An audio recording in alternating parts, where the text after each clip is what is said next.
Respect the Process is back, and again in a different location.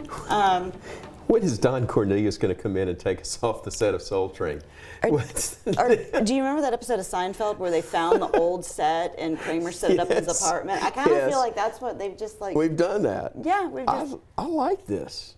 It's pretty comfortable. They keep complaining about. We'll see. We'll see till the end of the show. I'm good with it. Yeah, so Respect the Process back, or as my oldest daughter calls it, Podcast Club. Do you have Podcast Club this afternoon? We do indeed. It's not book club, nope, it's Podcast Club. Good call. But you are back from, obviously, Kentucky, as well as Coleman Coliseum last night. Yeah. Another big win for the Crimson Tide against South Alabama.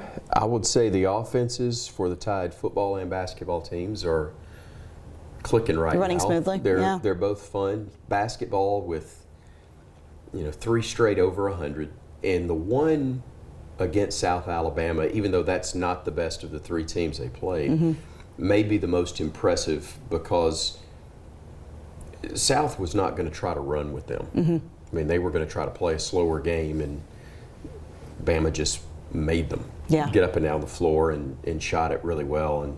But the biggest thing is they defended at such a high level. Football-wise, I know that the LSU-Tennessee games resonate more with people, but to me, that one's incredibly impressive because you go there, and that was not a high-energy place. Right. It's beautiful. Yeah, I heard that. But it was not a high-energy place. It didn't have the same big game feel that the previous 2 did. And I was concerned. Coach Saban said he was worried about it being a trap game. Are the rat traps still out, and how long will they stay out, do you think? They're probably out again this week. I don't think they'll be needed in the following week. But they are, they were understandable. Kentucky was dangerous. If you didn't play well, you can lose that football game. Well, and Coach Saban said that he was pleased that they controlled the entire game. They did. There was never a point with which the game was in question. Yeah, and looked confident on both sides. Did some great things on defense. Offense, obviously, really good. And I like to see that the entire wide receiving corps was named player of the game. I thought that was a nice touch. You got one on me there because I did miss that, but I'm glad to hear that as well because it shows you got multiple weapons. Yeah.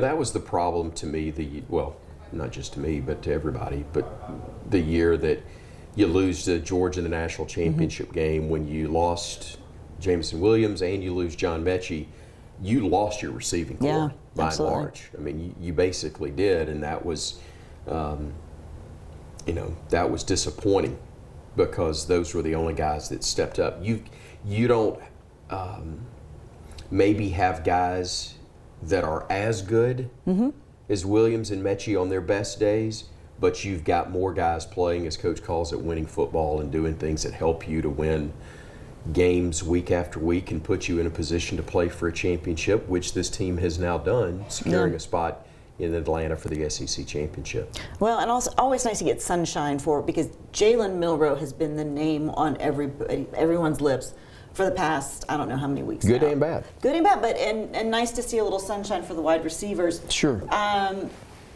In your opinion, will Milroe even play this week? Yeah. I think the history shows that Nick Saban's going to play his frontline guys, and he's going to play them as long as they're healthy. I just didn't know with the injury if that would impact whether he would hold him out for the entire week or not. Look, I won't be shocked, and if he doesn't feel like he's close to 100%, I absolutely can see him holding him out. But I think twofold. One, it's a message that you want to send to your guys that you want to be good to go, ready to go, and you're not taking it lightly out of the gate. You also want to keep him sharp. You don't want to risk further injury if there's something that is lingering from last week. And it would be understandable if he didn't play him for that very reason.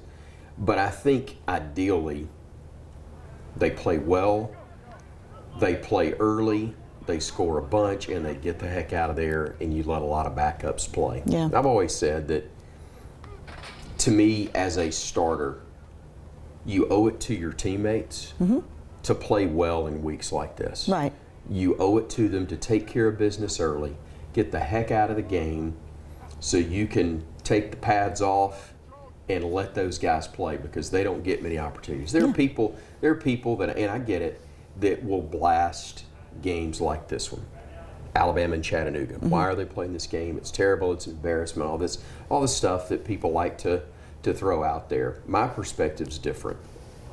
I think it's a game where you're giving kids a chance, other than a spring game, to see maybe the only meaningful action they'll have all year long. And when I say meaningful, I mean an abundance of snaps. It's their only chance. Some of them, it'll be the only time they ever hit the field in a regular season game wearing an Alabama uniform. That will mean something well down the road. It's the payoff for all the practice time and being a tackling dummy and everything else that a lot of those guys have to be on scout team and otherwise. But also, I was a product of this. First Alabama football game that I ever saw in person, Coach Bryant was coaching against Arkansas State. I think it was 1980. And 10 years old, and somebody gave my dad a ticket, or there was one available, and Dad, got me in as a 10-year-old to go see Alabama play Arkansas State. I didn't care that it was Arkansas State; it was Alabama. Right. I still got the program in a box somewhere. It meant something because I got to go see the Tide play. There are people, and not just kids, but I think primarily of parents taking children, that won't get another opportunity. Any other time, they'll always have that particular game. They'll have Bama and Chattanooga. If you're an 8-year-old kid, 10-year-old kid, 12-year-old kid, and you're going to your first Alabama game, you don't care if it's Chattanooga or if it's the University of Tennessee. You're seeing the Tide play. You're hearing the band play, Yay Alabama. You're seeing Nick Saban lead them out of the tunnel, and it'll be special. So does it mean a lot to everybody? Heck no.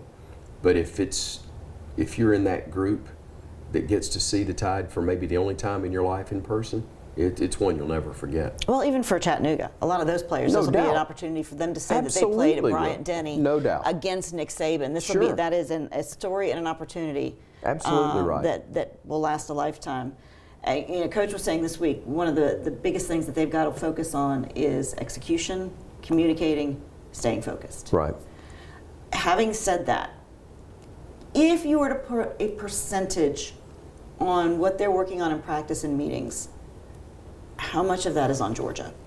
Because we now know that in 2 weeks, Alabama will be playing in the SEC championship game. I'm sorry, 3 weeks. Am I doing my math correctly? I was told there'd be no math and there would be snacks. I won't carry the one. But with Chattanooga this week, with Auburn next week, and now knowing that they'll be playing in Atlanta against Georgia,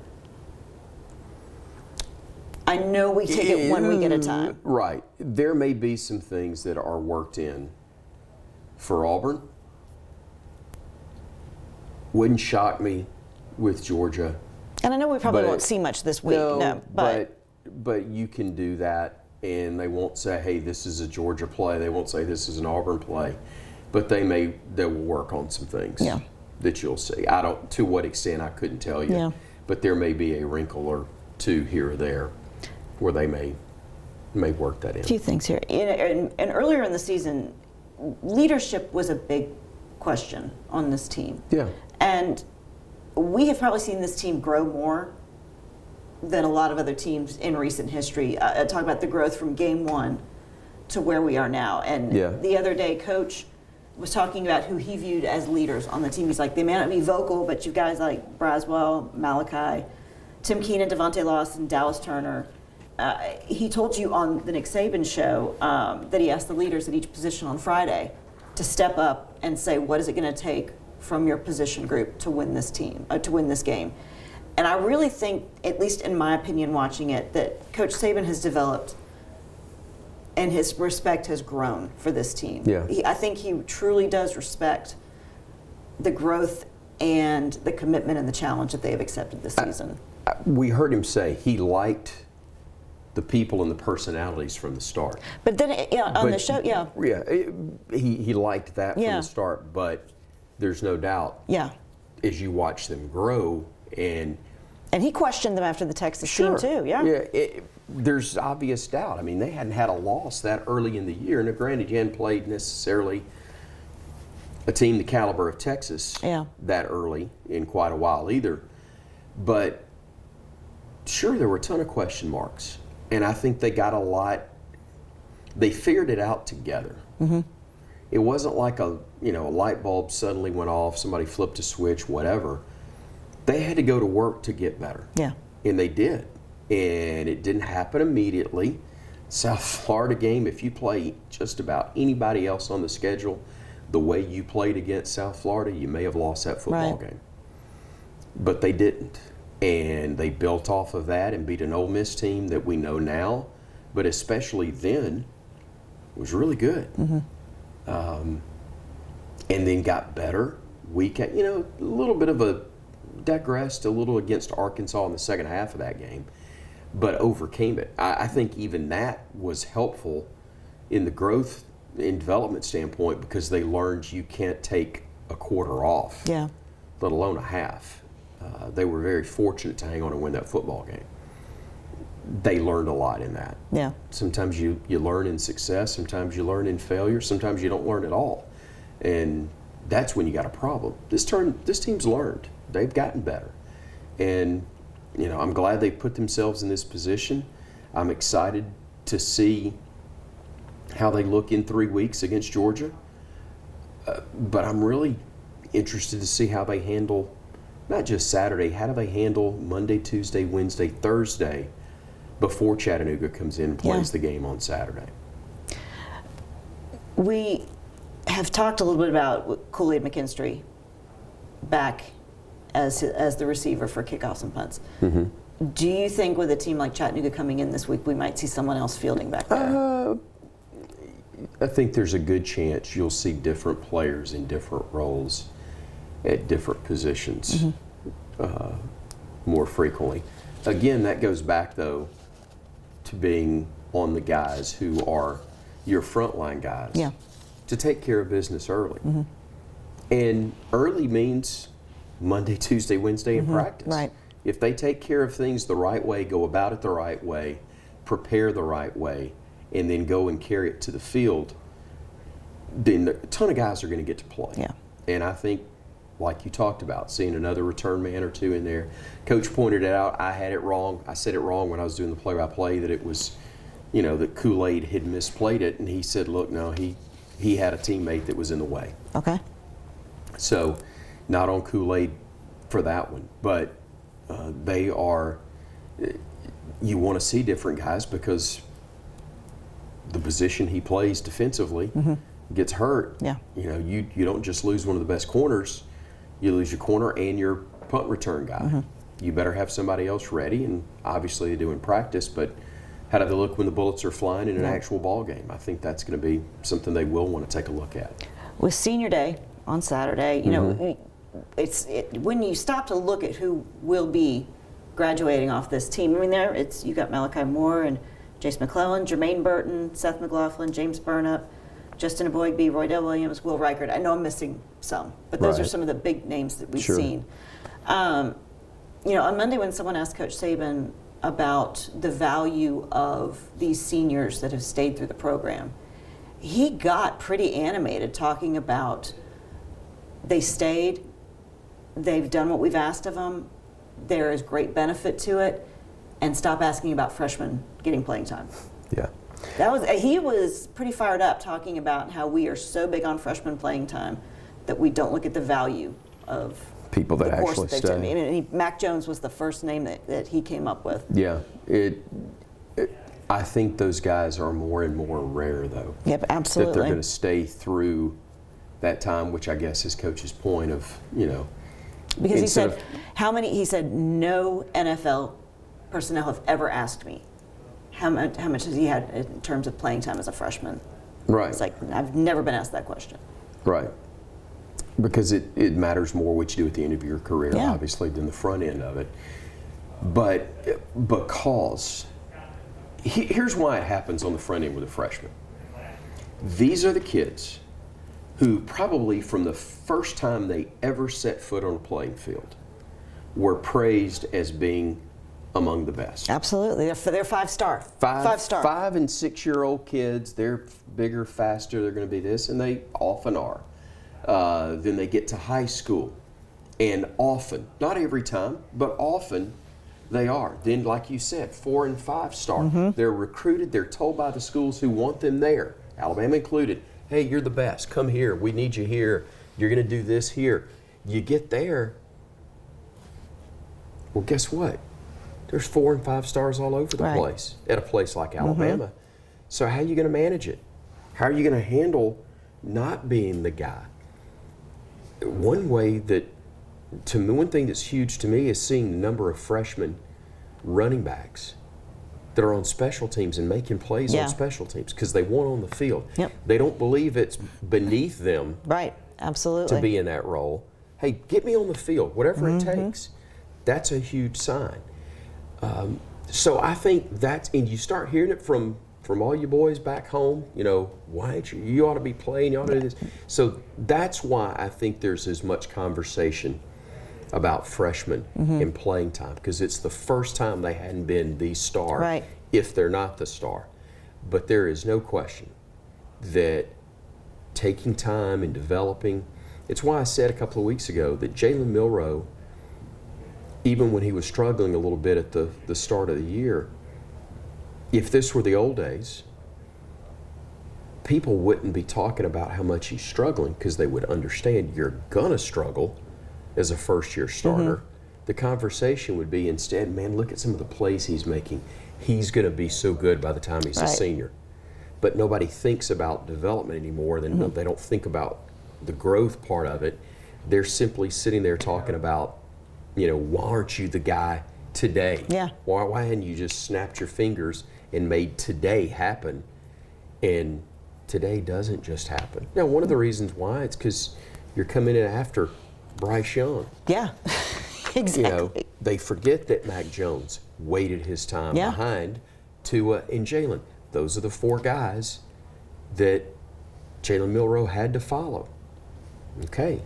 He's gotten a year under his belt, not a quite full season, but he's gotten a number of snaps and games under his belt. His offensive coordinators understood how best to utilize him. Everybody else on that team, including the offensive line, is getting better, which helps him be better. So what do you know? All of a sudden, it's not a light bulb going off. It's development, growth, and improvement that's taking place week by week. Dare I say a process? That you might, but I know this much.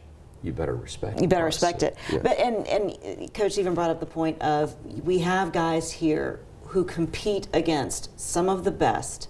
Every day they are practicing with the best, and they'll go on to play in the NFL, and they may not have been the guy here at the University of Alabama because of the quality of players that they are playing and competing with day in, day out. The front line guys, ones against ones in practice, are better, and there's a long time that's been the case.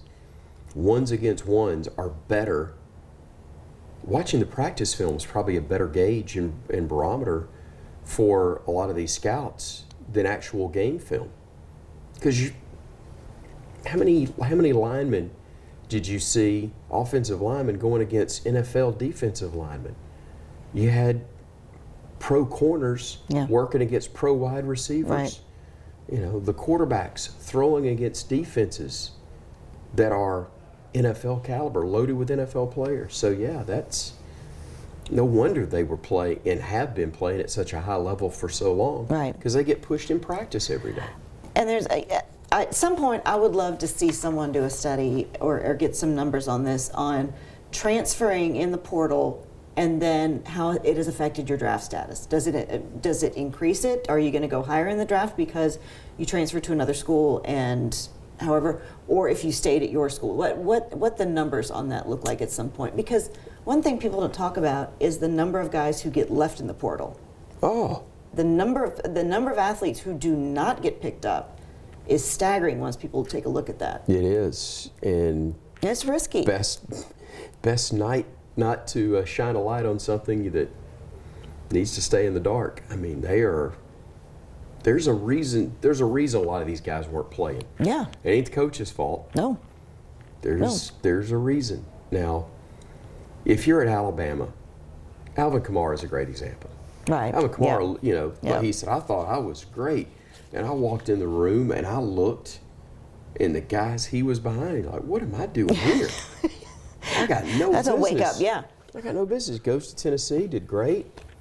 And now a tremendous running back in the NFL, has been for the Saints. And, Yeah. But those situations are, I'm not going to say they're extremely rare, but it happens a lot. There are guys that help themselves. Mm-hmm. Is Bo Nix as highly regarded if he stays at Auburn today? Maybe. Is he as highly regarded as he is now? Yep. That he's gone somewhere else and had the success that he's had? Probably not in that situation. How about DJ Ungalale? He was losing his spot there at Clemson. Goes somewhere else. Jalen, another example. Yeah. Jalen didn't lose the job. No. Tua won it. Exactly. But did everything right. Stuck around for another year, did it right, and then left. Mm-hmm. Didn't create problems while he was there, held that team together, and helped them win an SEC title because of the job he did filling in for Tua when he got hurt against Georgia. Storybook. Yeah. And cemented his legacy from an Alabama standpoint, even though he finished somewhere else. So I think it's different with each guy. I think each set of circumstances is different. I think the portal's a good thing. Mm-hmm. I think guys make bad choices because, again, you let people get in your ear that want to hang on and ride your coattails rather than truly support you and see you just simply be your best. Well, I think you also have NIL whispering in your ear as well when you start factoring that in. And that's, again, But that's people also, a lot of them want their piece of it. Exactly, exactly. And I was out in Texas earlier this week, and I had people, they were like, oh, here's the top 5 schools that Arch Manning is thinking about transferring to. And I'm like, oh my gosh. It's a Pandora's box that we cannot close anymore, but... Well, it's like Coach said, NIL was supposed to be set up where when you do something at the college level, you're able to earn money off of what you've created in terms of value for yourself. Right. It wasn't intended to be a recruiting tool to draw you to a school. Mm-hmm. But that's what some have used it for. We'll go ahead and get into that because, again, I went with my daughter out for a college visit, and we were in Texas. We were not at A&M. We were not at the University of Texas. But I was sitting at a table with some moms having lunch, and one was from Oklahoma and one was from South Texas. And she was an A&M grad. And to hear her dog cuss this man and could not get his butt out of town fast enough, talking about Jimbo Fisher. And, we talk about the money for the 12th Man Foundation was a drop in the bucket. That's nominal money that they can write off. What will Jimbo Fisher's eulogy be like if, especially, Nick Saban was very courteous the other day saying he doesn't like to see anybody lose their job, But I do think that Nick Saban won the war. And anybody with any sense knew that was going to happen. This is where Jimbo did it to himself. If Jimbo had done what I'd heard he'd been told to do by his athletic director and by the commissioner of the league, which is keep your mouth shut, we got it. He can't. He physically cannot. He can't. He calls a press conference, and even though it was not intentional, I don't believe on Nick Saban's part to run down Jimbo. He was talking about the circumstances overall that the game was in now. Yes. Did he phrase it all right? Probably not. But in this, where everybody feels like there's got to be a good guy and a bad guy, win or lose or whatever, Nick Saban was the clear-cut bad guy. Oh, yeah. In this, question. If you had to pick one in this, there's no doubt it was him. Jimbo, because he won't shut up, created a scenario that people didn't think was humanly possible, and that's to make Nick Saban look like a sympathetic figure in that situation. Right. Because most sane people knew, why are you saying the things? Yeah. This guy saved your career. Right. I know people who wouldn't call themselves Nick Saban fans, but are in the coaching profession and have the utmost respect for him, who know for a fact Nick Saban saved the man's coaching career when he hired him in Baton Rouge. Saved it. Yeah. And that's how you're going to repay him? Mm-hmm. With that? And like I said, it was so unnecessary. Could have, and I may be wrong in how I'm remembering this, but do you remember when Fuzzy Zeller made the comments that were so inflammatory about fried chicken at Tiger Woods' dinner that he was having dinner. For his Champions dinner? Yes. And people were coming to Tiger and wanting comment from him. And there were those that were critical of Tiger for not Speaking calling off the dog, yeah. calling off the. There were people that were upset because he wasn't talking, but there were also people who were upset that he didn't try to help Fuzzy out on that. He's like, I didn't say anything. Right. Well, why should I have to? No, this isn't my responsibility. But by simply staying quiet, that played its way out. Mm-hmm. Okay? That's all Jimbo had to do. Right. Physically incapable of shutting up. And it burned him. Nick Saban took the high road. Mm-hmm. And chickens done come home to roost, y'all. The interesting thing about it is he has the facilities. He has the financial backing. He has the players. And the biggest concern at that point was, you are not going to be able to win. And with Texas and Oklahoma coming into the league next year, you're not the guy who's going to be able to beat them either. But let's also be clear. Texas hadn't been Texas. No. Since Alabama beat them in the Rose Bowl. Exactly. They beat Alabama this year. I'm not downplaying it. I'm a fan of Sark. Not at Alabama's expense, but otherwise I hope he does really well Right, exactly, there. yeah. But Texas A&M has never been Texas. No. And Texas ain't even Texas right now. They're closer to it than they've been. They're trending. But they're not. They're still not what they used to be. No. So that being said, why does anybody think A&M's going to be any different? Yes, they should be better because of the resources and what we say about the recruiting talent pool and all that. But they've never been that for an extended period of time. They're not bad. Most people would love to be them. Yeah. But the elite of the elite have never envied A&M except for how many coaches that won at other places have gone there and not been able to do any better than. Yeah, that's an interesting point. You would have thought Fran would have won at the time. You would have thought, leaving, I wasn't. That one worked out the way I wanted to see it go. That played itself out too. But it did. But I'm just saying, here's a guy that came from Alabama, went to A&M.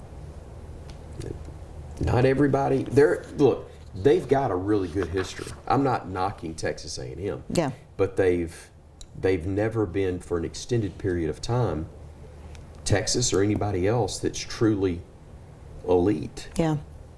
Just because you've got the money and they've got a great stadium, it doesn't. There's some places where you just can't turn a corner. For whatever reason. Yeah. You can't completely turn the corner. You do it periodically, but you never can keep it there. Well, to continue the positive talk here, and I'm going to go ahead and upset people with this one, but we also have the Mississippi State job open. Who takes it, and does it even matter? Because I almost am ready to put them on the same spot with Vanderbilt. They got a problem over there. When John Cohen left to go to Auburn, They replaced him with a guy that I'm not knocking. I think he has a really good, from what I understood, a good resume. Was not strongly tied to State. I wouldn't know the gentleman if he walked in right now. It's okay, he wouldn't know me either. My point is simply, there's not a lot of people that believe that there is a plan or a sense of direction in Starkville, Mississippi absolutely. right now. There's, I've heard it said from some people who've been around that athletic department for years. I don't know anybody around here anymore. Yeah. There's only a handful of people that made State what it was, and which was always had an identity of being tough, competitive, maybe not always elite or at a championship level or even able to contend for it, but it was always somebody you respected because you knew it was going to be a tough challenge. Yeah. And they seem to have a real void right now. I remember someone telling me the only way that after Cheryl left, that there's no way they're going to be able to win legitimately. That without other factors helping them, there was no way they were ever going to be able to win legitimately. Yeah, and look, that's fine. Easy for me to say because I'm not a State guy, but the point is they're not even relevant right now. They're not even competitive, which is and that's why it's not what they're used to. No, that's why I ask, does it even matter who they hire? You got a problem over there, and I don't know anything about their president. I don't know their AD, but from things that I've heard, you're going to have to bring back. I've always said, if you're going to be great, you better have a president's office, an AD's office, and a football coach's office that is all on the same page. You have a good season with maybe one of those three or two of those three, but if you're going to have a program, you better have all three in lockstep. Right. It's the reason Alabama has had, as great as Nick Saban is, it's the reason Alabama has been as good as they have been for more than 15 years, is that president's office, the AD's office, and the head man have all been in lockstep. Yeah.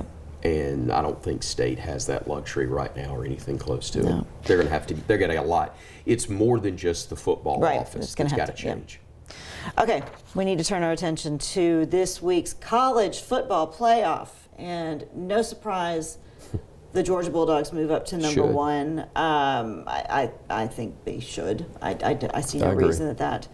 But things are about to get interesting because Oregon State has the chance to really send this thing into chaos because they play number 5 Washington Huskies. Will travel to Corvallis this Saturday, and then next Saturday, the Beavers travel to take on 6th-ranked Oregon in Eugene. Not to mention, we also then have Ohio State and Michigan next weekend, as well as Alabama and Auburn.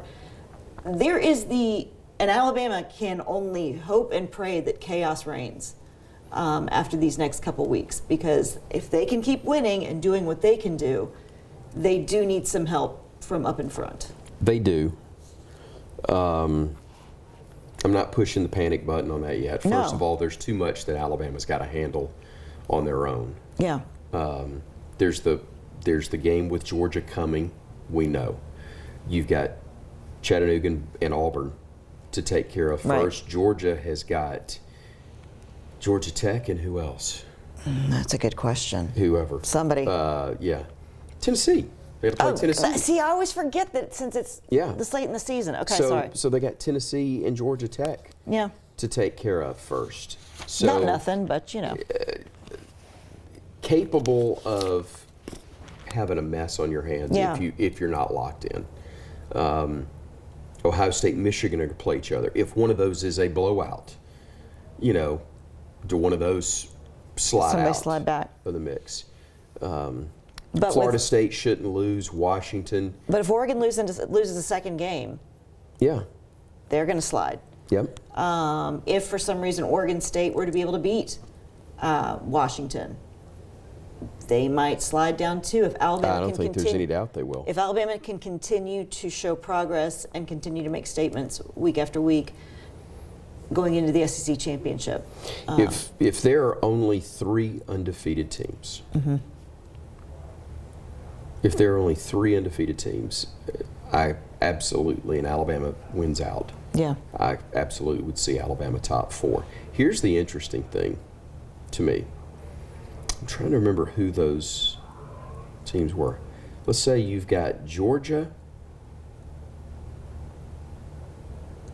Is it Georgia, Texas, and Alabama with 1 loss? No. Oregon. Are you talking about Oregon? I'm just saying, Georgia. Okay. If you had If Georgia, Georgia had 1 Texas, loss. Alabama Okay. after the conference championships game, only 2 of them get in. Is 1 loss Georgia the team that's left out? I think it probably depends on the game. It depends on the loss. Depends on. Well, and if again, it was a thorough ass it would be kicking, Alabama. Yeah. It would be Alabama. And are you going to keep Alabama out, having lost to Texas when that loss was in week 2? Are you going to put Georgia in ahead of Alabama when Bama hasn't lost to, when Bama had just beaten them the week before? Right. Well, I'm sure glad we have a think tank on this that can.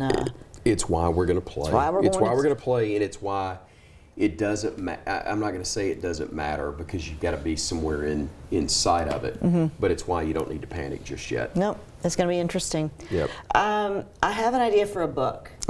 And I want to call it Coloring. Text from Miss Terry. Whew, Lord. Because that was another thing that Saban referenced was kind of the family dynamic once you are within the fold of that. She is more the loving, I guess caretaker, and he's obviously the dad who gets things done. And what made me think of this is he was talking about how Miss Terry texts with Terrion. And I was like, I would love to see some of the text exchanges she's had with players over the years, because they are truly a unique couple, because very few marriages survive the duration of football that they have covered. True. And just they each have a role Yeah. that they fulfill, not only with the university but for this team. Isn't it interesting, and I hadn't thought about this until just now, but I remember reading the books about Coach Bryant, and I think Joe Namath told the story about being kicked out of the dorm when he was kicked off the team at Alabama. Okay, believable. But Ms. Bryant hid him out in the basement of their home. He had a place to stay. And so the maternal figure with the stern father, be it Coach Bryant or Coach Saban, and then to have the mom, if you will, of the team, the mom who could be tough. Oh yeah. But the mom who also, could also be the soft one you'd expect mom to be, and talk to him, love on him a little bit. But no, she's amazing, and she is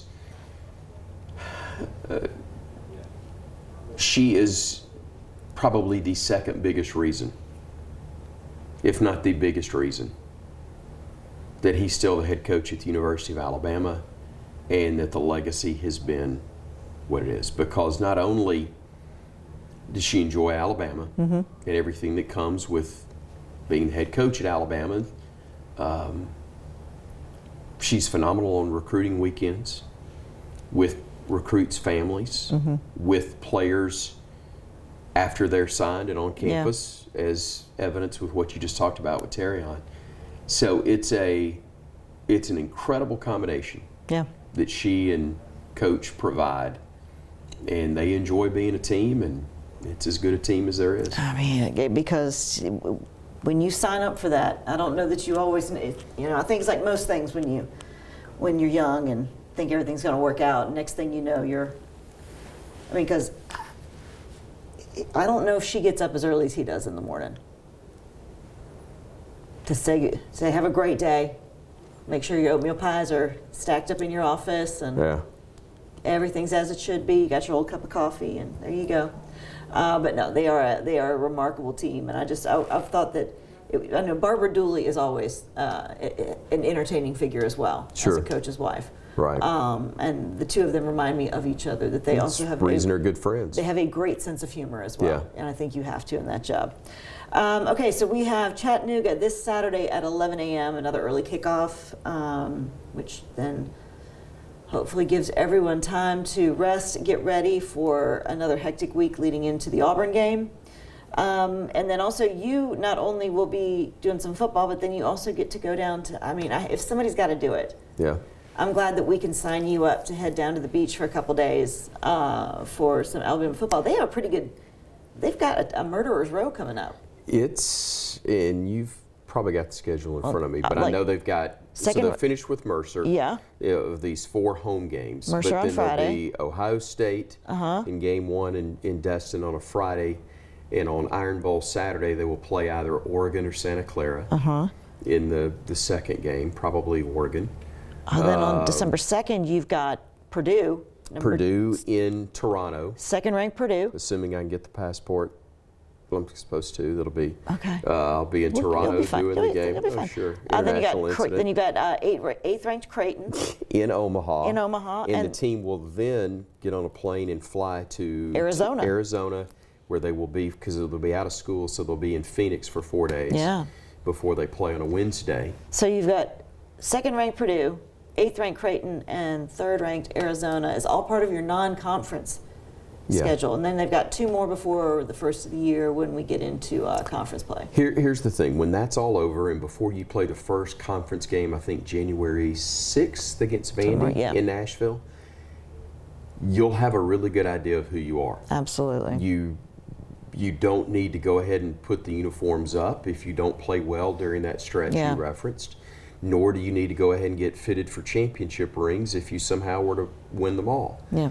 But you're going to have a real good idea of what you need to work on and what you can be, and you get a chance to really help your resume come March if you can do pretty well. But the beauty of it is now, again, what's changed so much in the last 10 years in the SEC, you don't have to win games in order to assure yourself of an NCAA tournament berth. The SEC and success within the league itself, allows you to make hay if you do struggle in a brutal non-conference schedule such as the one they're facing. Yeah. Okay, well, we will be looking and listening for you. I enjoyed listening to you last weekend because I was at a soccer game, and so it sounded like you and Tyler had a good time. We do. In the booth, as always. Always do. So 11 o'clock. Can I tell you real quick? It's so funny to hear you say that. It's just one of those things that makes me pinch myself that I'm getting to do what I do. Yes. Because I only played soccer for 2 years as a kid, but I'll never forget being in the back seat of my mom's car, taking me to a soccer game when Alabama lost to Mississippi State with Coach Bryant in Jackson, 6-3, had their 28-game win streak, I believe it was, 26 or 28-game win streak, come to a close, and listening to John Forney do the radio play-by-play for that ball game. And to think you were driving at a soccer game. I was standing, actually. Standing at a soccer game, but with your child. Yeah. And here I am doing the play-by-play. I know. That. I'm not putting myself in John's category by any stretch or even for a second. But to be doing the job that John was when I was a little boy is incredibly special. I honestly can't imagine because it's really special. I do enjoy sometimes reminding y'all that you are working in the candy shop. You are in the toy department. You've got it's a job. But it's cool. It is, but it's a pretty cool job. It is. And you always have the best seat in the house, regardless of which sport you might be covering. But especially you and Tyler right now, you'll have a great rapport, and Thanks. you seem to have fun. And we do. We have a good time. We've known each other for years. I've talked about it. I've called games of his when he was in high school. Called his first start in high school. We've done a gazillion high school and college games together over the year. So it's really neat to have a chance to do these games with him at this time. I know. Okay, well, before we wrap it up, you've got to give it to us before we can, because we don't know where we will be next week. You're exactly right. I mean, you may not even Zoom me. We're working on the details driving? for next week because, but yeah. So, I will. Do I give you 2 roll tides now? No, I'll talk to you next week. Yeah. Well, One way or the other. No. Yeah. We'll One way we're going to figure this out. It's Iron Bowl week next week. It's Iron Bowl week. For crying out loud. We will figure out a way to make this happen. We will. But for now, roll tide. And for Chris Stewart, who you can always find at Chris Stewart online. 2 S's. And just look for him. He's there. But for Chris Stewart, I'm Kelly Hunter. Thank you for watching Respect the Process, and we will see you next week, Iron Bowl week. Take care.